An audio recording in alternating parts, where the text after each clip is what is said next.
So it's been it's been life-changing. I know that sounds dramatic, but it has been life-changing. So I'm really glad that I've done this course.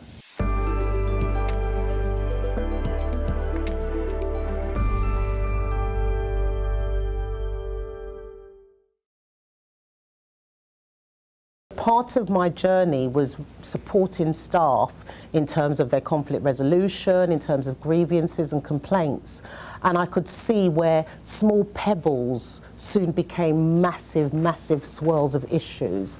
And sometimes it was something as simple as a lack of cultural awareness. And so when the opportunity came for some funding from our Imperial charity, taken from NHS Charities Together, to fund some cultural intelligence, I did some sourcing, I scoped some organisations, and then I came up with, or I found, Jennifer and the Above Difference team. So I met up with Jennifer and we had a brilliant conversation. I was really impressed. I'd previously done a modicum of cultural intelligence before when I did the Workforce Race Equality Standard by NHS England. And so I was really sort of encouraged by our conversation. We've had a back and forth, there were surges, obviously there was lockdown, there were so many different situations that impacted the course and why we couldn't do the course, but finally we kick-started last year at the end of 2022, and I must say, leading with cultural intelligence and the Above Difference team have been absolutely phenomenal. The change in some of my colleagues and some of the practices, some of them are managers, some of them are heads of service, and the change that I've seen in their approach has just been phenomenal. And so for me, it's been a hard journey, it's been an arduous journey to get here, but I definitely feel that I made the right decision in choosing Jennifer and the team to bring us along on this journey. We've been really thrilled to engage with the Trust, Imperial Trust, on this programme.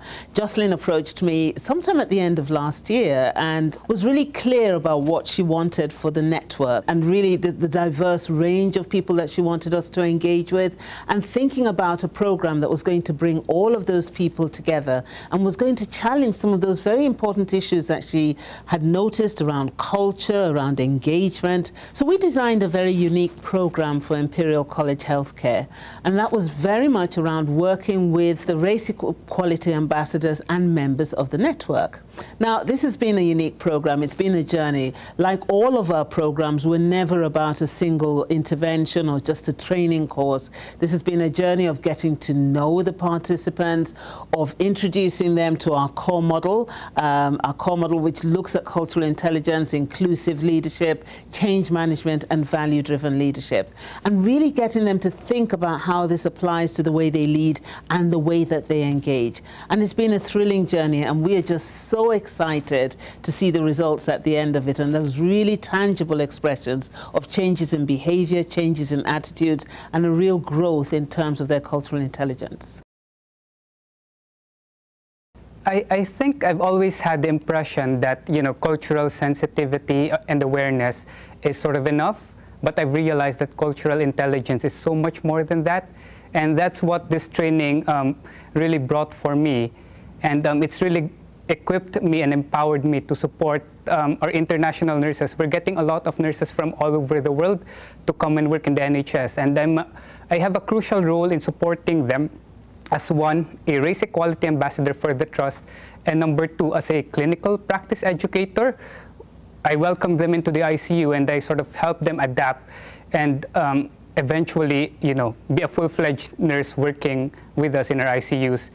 And what I've realized is there's so much more that I can develop in terms of cultural awareness and intelligence in order to support them. There's so much bias and so many things that I haven't really thought about before that I've just realized now.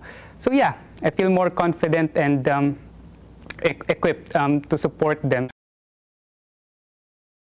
I'm a race equality ambassador for the Trust, for the Imperial Trust, and I work within the pathology department.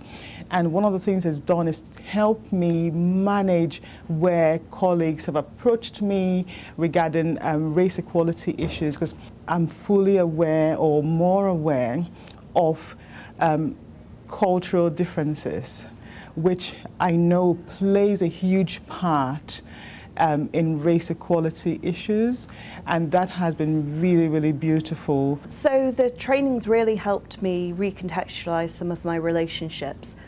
Before, when I thought that I was doing something wrong, or perhaps that we weren't doing something the right way, I've now understood that it's just a different way that we approach the problem, and it's really improved some of my working relationships.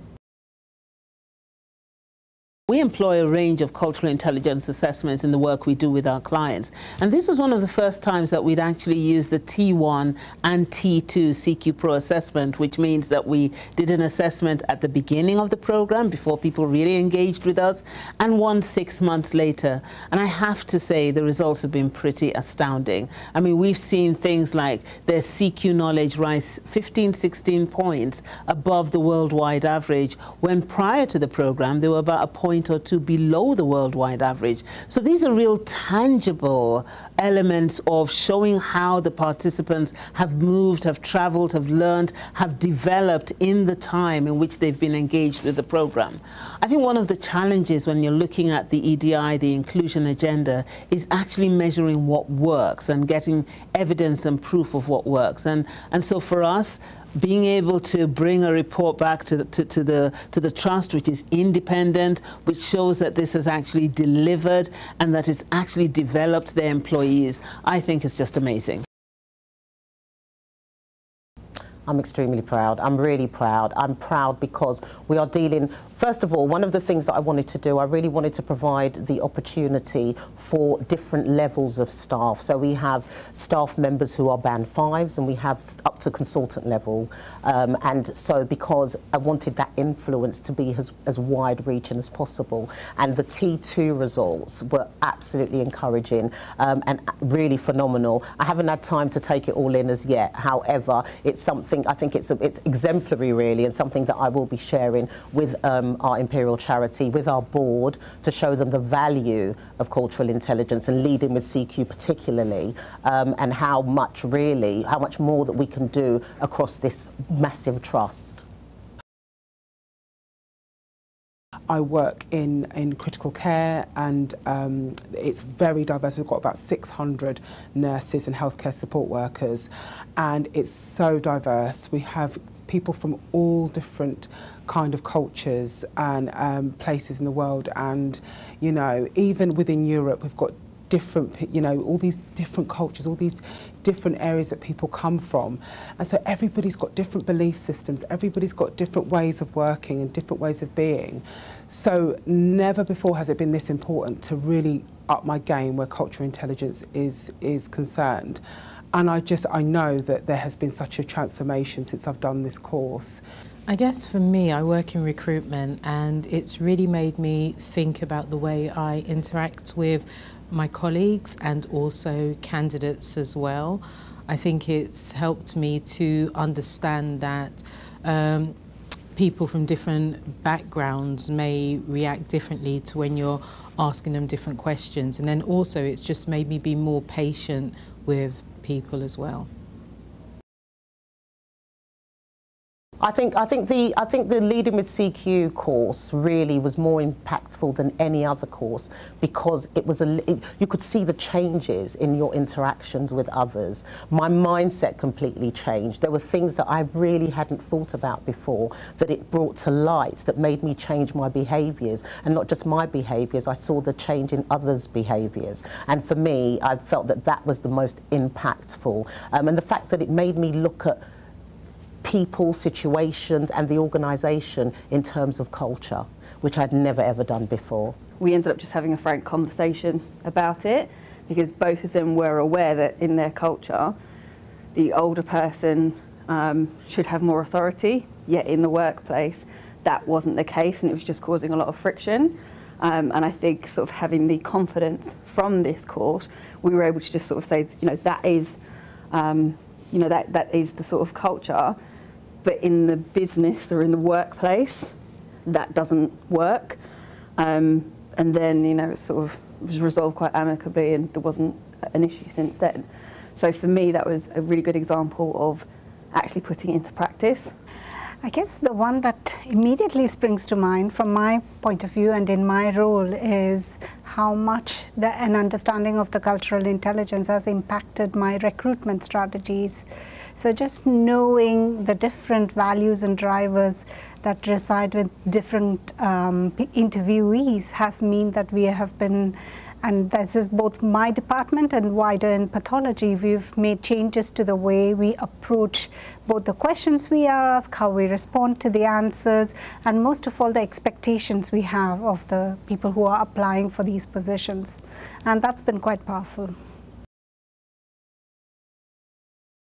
What sets them apart from other CQ programs, I think, is really the time and the space that you're given to reflect on your own behaviours and to bring about the change that's really necessary. For me, it's been an inward and an outward journey, but I'm actually living it and I'm seeing the changes in my behaviours, and I think that's what sets them apart. The journey that we've been on has been really, really educational. It's been informative. It's been insightful.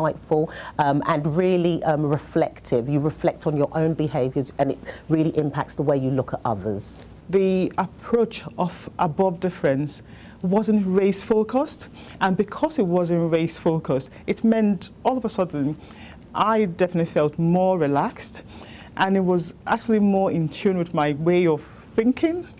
I think the way the training was structured and delivered with so many opportunities for discussions really meant sometimes training can present theories, and many trainings do present very powerful theories, but I think the thing that I experienced most here is the opportunity to deep dive into my understanding of the theories in all the breakout sessions we did during the virtual workshops and today as well. So not only is it about learning the theory, but also seeing it reflected back in both your and other people's experiences. So that makes it more embedded in my everyday practice. We've been put in certain groups and it's helped because everyone's coming from a different area, different background, but some people I've known throughout the trust over many years, and some of their experiences you didn't ever realise, and doing group work has made everything seem a bit more understanding, or you get to have a feel of what people are been experiencing. And all we're trying to do as well is just trying to make things happen for the better. Personally, for me, it's how I view otherness. So as a black woman, I've been othered. But now, when we're dealing with some of our LGBTQ colleagues, some of our non-binary and trans colleagues, it's provided more of an open-minded view in looking at them as a culture, and as a culture that also need to be included within whatever framework we're working in. So for me, definitely, I think the learning has been further inclusion. I thought I was inclusive before, but the cultural intelligence and leading with CQ has made me even more inclusive than I was before. So one of the best things about engaging with the participants on this program, particularly in person, has been getting to know the individuals involved. And Joselyn was amazing in choosing a really diverse range of backgrounds, you know, people from different positions across the trust, different professional backgrounds within the trust, and bringing all of that diversity together has just been phenomenal. And I really want to thank Joselyn and Nana and Jerome and all the team who've been involved, not just in engaging us and commissioning us, but really making us feel welcome, really being prepared to actually adapt their approach around the program, the very specific nature of the program that we wanted to develop and deliver. And I think that's been really phenomenal. We hope that we will get to work with the trust in future, but we're really confident about how the people, the 40, the 50 people that we've got to work with, how they're going to impact on the trust and how they're going to impact in their different areas. And we know there are other discussions to come. But in the meantime, what we hope is that they will be leading difference differently and doing difference differently.